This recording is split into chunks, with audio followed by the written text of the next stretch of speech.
I'm going to try to approach a subject that has been crawling in the back of my mind for some time now. I haven't yet been able to articulate it, but we're going to give it a go live. We're doing it live. A few videos back, I talked about my ammunition mechanic that I'm using for Code World, wherein you can choose to run out of ammo in order to cancel out non-dangerous consequences for a roll. You don't need to know the specifics of the system to understand that you can only use it when the roll is not dangerous, which is a tag that can be assigned to a roll. So basically, you can't use it to cancel out harm that would be applied to your character. You can use it to cancel out basically any other consequence. And it doesn't enhance your roll. All it does is remove a consequence. It makes your roll safer, which means that ammunition in this system makes your attacks or your actions, because it doesn't necessarily have to be attacks, you can use ammo in other ways. It makes your actions safer. It is a inherently defensive mechanic, right?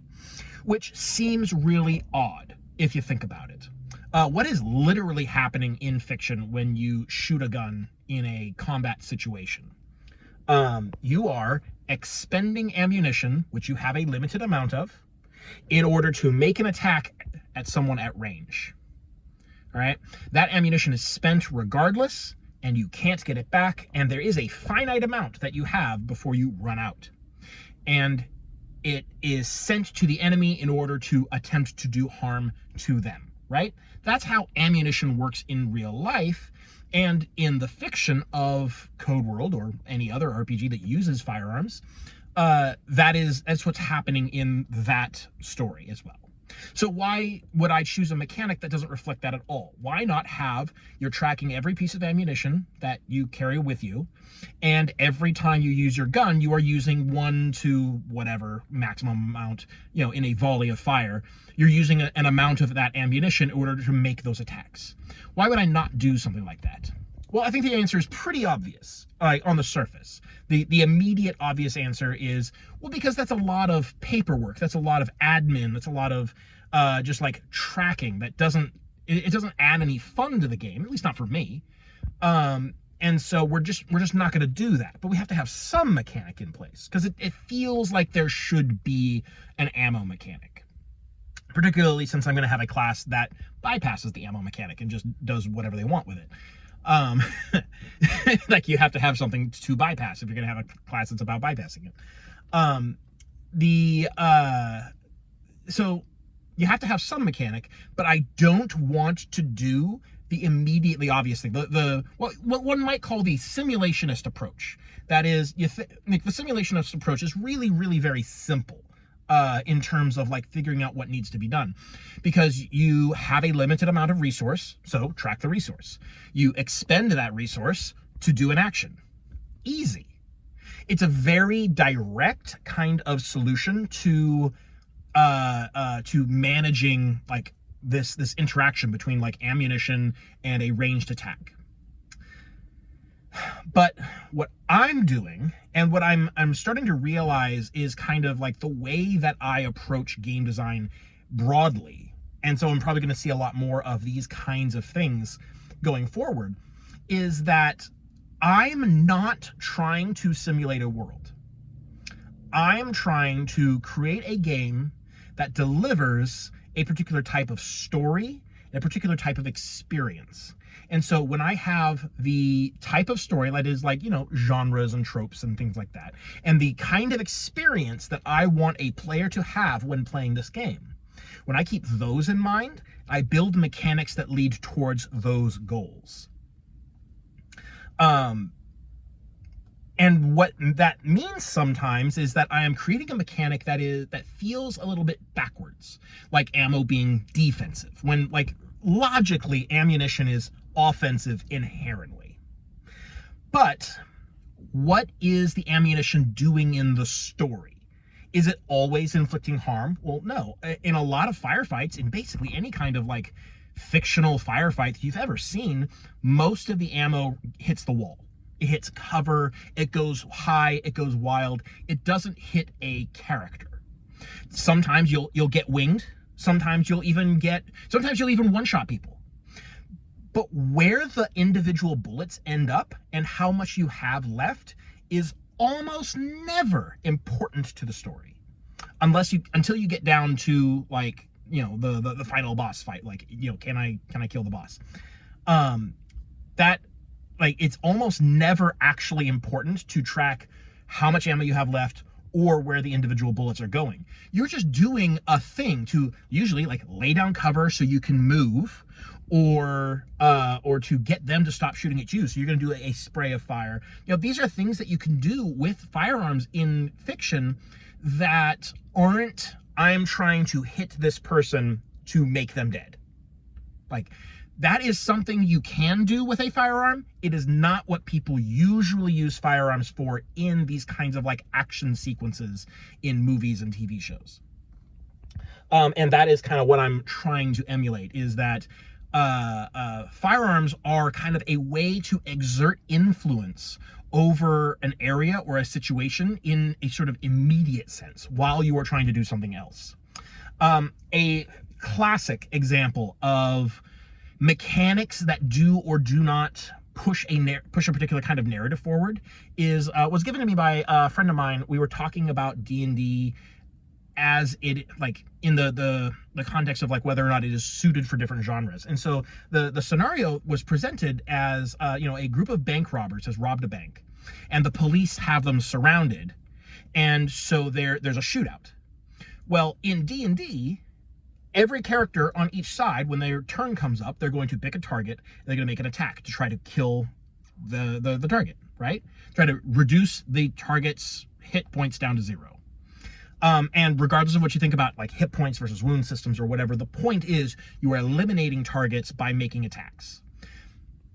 In a more classical narrative, that's not really what either side is trying to do. Like, maybe the police are trying to kill the robbers because that is the safest way for them to bring them down.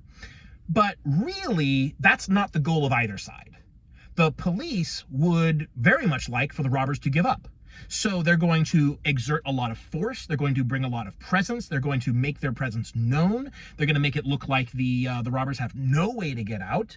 They really want the robbers to surrender. They want them to put down their weapons and give up. That's their ideal win condition. They can also win by killing all the robbers, but that is less ideal for a number of reasons. The robbers don't actually care about how many cops they kill. Like, maybe some of them do individually, just like for personal reasons, but they don't actually care about that. That's not their goal. They want to escape. So what they would want to do is, like, lay down covering fire to make the cops flinch and pull back, to give up some of their power and their presence in order to create an escape route that the robbers can get out in.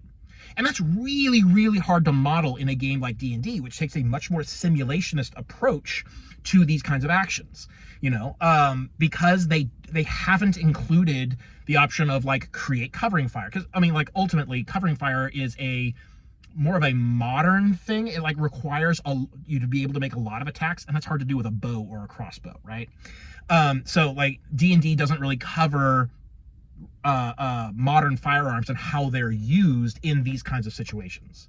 And so it's a really poor fit for that kind of narrative. And that spun off into a whole other discussion. The point being that a more abstract approach to what it is that you are doing with a firearm. Yes, you're firing it. Yes, you are pointing it at an enemy. Yes, you are, you know, creating a spray of bullets. You're creating a dangerous situation for that enemy. But is the point, I want to hit that guy? Probably not, most of the time. It is, you are exerting power over an area. You are trying to push them back. You are creating an opportunity for you to take a different action. And that ultimately is kind of what I'm assuming that most people are doing with firearms in Code World. And it's kind of how I want to approach game design in general, which is, I don't actually care what specifically your character is doing. Are they throwing a punch? Are they firing a gun? Are they jumping out a window?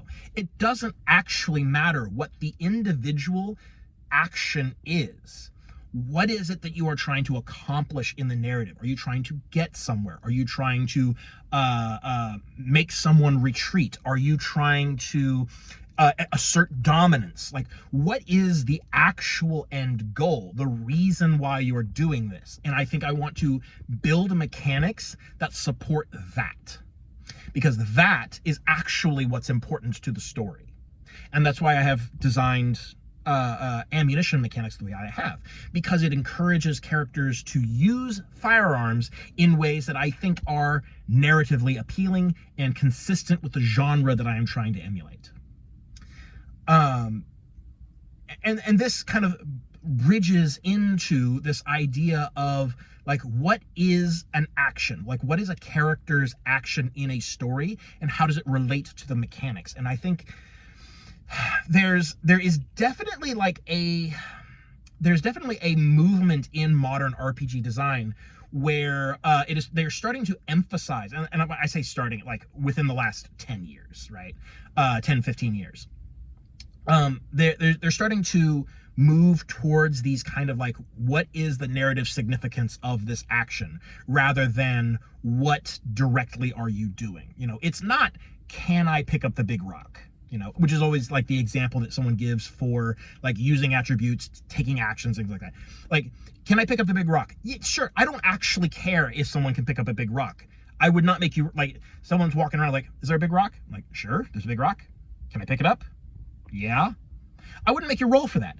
There's no reason to have someone take an action, like engage with the game mechanics to say, can I pick up a rock? Now, can I use that rock to smash open a door? Okay, well, that's interesting. And it doesn't matter if you're strong enough to pick up the rock. What we're doing is we're getting in through this door. We want to gain access to a new area. That's ultimately what we're trying to do. And so we're going to engage with whatever game mechanics are in place for breaching a door or getting, you know, opening up a new area, or whatever it is that is appropriate for the context of the game that you're playing. So I think that end goal is far more important than the means that you are using to get to that end goal. Now, depending on the game that you're playing, sometimes the game will care very much about how you are trying to accomplish that goal, and sometimes it doesn't care at all. Powered by the Apocalypse, famously, they have the player moves where it is entirely about what your end goal is. Blades in the Dark kind of takes a step away from that to like, what is the action that you are taking, which is kind of like, it's what you are doing and doesn't actually care how you're doing it. You know, Prowl is getting from one place to another by whatever means you can think of. You know, these kinds of, it's a little bit abstract. You could call it an abstraction, and I have in the past.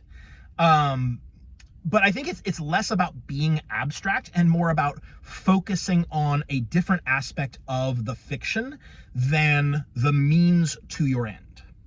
It is focusing on the end itself. And I think that is a design paradigm that I very much vibe with. And like, both as a player and as a designer. And so that's why I'm making Code World be like that.